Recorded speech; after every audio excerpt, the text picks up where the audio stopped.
মোহাম্মদ নাজমুল হোসেন শান্ত দলনায়ক, Taskin Ahmed vice captain, Liton Kumar Das, Soumya সরকার,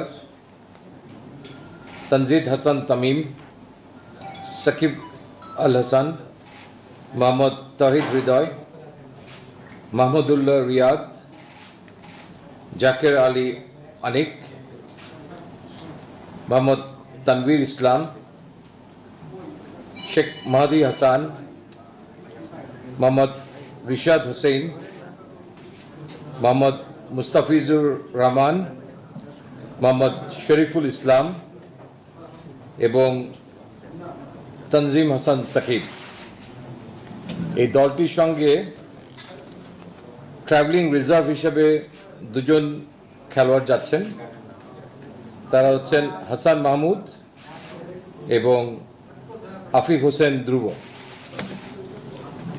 এবং উল্লেখ্য যে বিশ্বকাপের আগে ইউএসের সঙ্গে আমাদের 3টি টি20 ম্যাচের সিরিজ আছে, সেখানে এই দলের সঙ্গে সংযুক্ত দুজন ট্রাভেলিং রিজার্ভও সেখানে অংশগ্রহণ করবে।